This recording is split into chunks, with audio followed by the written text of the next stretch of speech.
நடுகள் வணக்கம் தவிர வேறு கடவுள் வழிபாடு எதுவும் இல்லை என்பதுதான் மாங்குடிக்கிறாரின் கருத்து. அடலருந்துப்பின் என தொடங்கும் புறநானூற்று பாடலில் தெளிவாக அவர் கூறுகிறார். மனம் பொருந்தாத பகைவரின் முன்னே நின்று அவர் படையெடுப்பை தடுத்து ஒளிரும் உயர்ந்த கொம்புகளுடைய யானைகளை கொன்று தாமும் விழுப்புண்பட்டு இறந்தவர்களின் நடுக்கல்லை தவிர நெல்லை தூவி வழிபடுவதற்கேற்ற கடவுள்கள் வேறு எதுவும் இல்லை என்பதுதான் அவருடைய கூற்று. நடுக்கல் வழிபாடுதான் தமிழரின் ஆதி வழிபாட்டு முறை. அதன் வழியில்தான் முருகனையும் அவர்கள் தங்கள் முன்னோராக வழிபட்டனர்.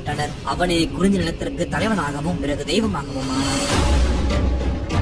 குறிஞ்சி நில தலைவனான முருகனுக்கு குஞ்சிருக்கும் இடமெல்லாம் கோவில் எடுத்து வழிபட்டனர். அவனுக்கு எடுக்கப்பட்ட கோவில்களுக்கு முருகன் கோட்டம் என்று பெயர். அவனை யார் வேண்டுமானாலும் தொழலாம். அவன் கோவில்களுக்கு யார் வேண்டுமானாலும் உள்ளே போகலாம், தொழலாம், வணங்கலாம். தனி மனித பிறப்பு சார்ந்த கட்டுப்பாடுகள் கிடையாது. அவன் தமிழ் மக்கள் அனைவருக்கும் தெய்வமானான். கந்து வழிபாடு என்பது மரத்தை நட்டு நாம் விரும்பும் எந்த தெய்வத்தையும் வழிபடும் ஒரு மரபாகும். இதனுடைய வளர்ச்சியாக சாலுவன் குப்பத்தில் உள்ள சங்ககால முருகன் கோவிலை சொல்லலாம். 2004ஆம் ஆண்டு தாக்கிய சுனாமியில் ஒரே ஒரு நல்ல விஷயம் நடந்தது. அதுதான் மணலுக்குள் புதையுண்டு போயிருந்த சங்க காலத்தை சேர்ந்த முருகன் கோட்டத்தை வெளிப்படுத்தியது. அங்கு கல் வடிவில் ஒரு வேல் இருக்கிறது. அதை கந்துவாக முருகனாக வழிபட்டிருந்திருக்கிறார்கள். அதற்கு பிறகு பல்லவர்கள் காலத்தில் சிற்பக்கலை மேன்மையடைந்த பிறகு இப்பொழுது நாம் வழிபடும் முருகனுடைய உருவம் அழகாக கிடைத்திருக்கிறது. இதிலும் பல்லவர்கள் உருவாக்கிய சோமாஸ்கந்தர் சிற்பம் தனி சிறப்புடையது. அது அந்த கால பண்பாட்டுடன் வழக்கத்துடன் கலந்திருக்கிறது. தமிழகத்திற்கு வந்த பௌத்த மற்றும் சமண மதங்களின் தாக்கத்தால் மக்கள்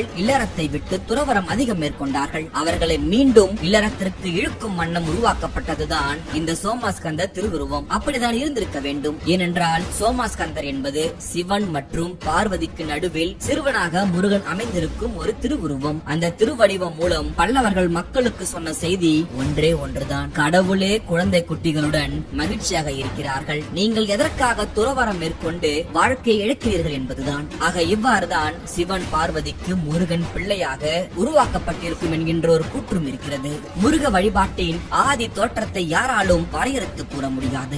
அந்த அளவிற்கு மனிதகுல தோற்றத்தின் பழமையானது முருக வழிபாடு. முருகன் மற்றும் முருக வழிபாடானது காலந்தோறும் மாறிக்கொண்டே இருக்கிறது. தொடக்கத்தில் குறிஞ்சி நில தெய்வமாக வழிபடப்பட்ட முருகன் பிறகு தமிழ் நிலம் முழுவதும் பெரும் கடவுளாக ஆனான். தொல்காப்பியர் முருகனை செய்யோன் என்று சொல்கிறார். சங்க இலக்கியத்தில் குறிஞ்சி நிலமே கூடலுக்குரிய இடமாகும். கூடல் தான் குறிஞ்சி நிலத்தின் கருப்பொருள். தலைவன் திருமணத்திற்கு முன்பு தலைவியுடன் தனிமையில் கூடி மகிழ்ந்து வாழ்கிறான். ஆனால் அதற்கு பிறகு ஏதோ ஒரு சில காரணங்களால் அவனால் தன் தலைவியை தேடி வர முடியாமல் போகிறது. ஆனால் தலைவனை காண வேண்டும் என்ற இயக்கத்தால் தலைவி உண்ணாமல் உறங்காமல் தவித்து போய் உடல் நலிந்து போகிறாள். தன் மகளின் இந்த நிலையை கண்ட தாய் அவளுடைய உடல் நலிவுக்கான காரணத்தை அறிய வேலனை அழைத்து குறி கேட்கிறாள்.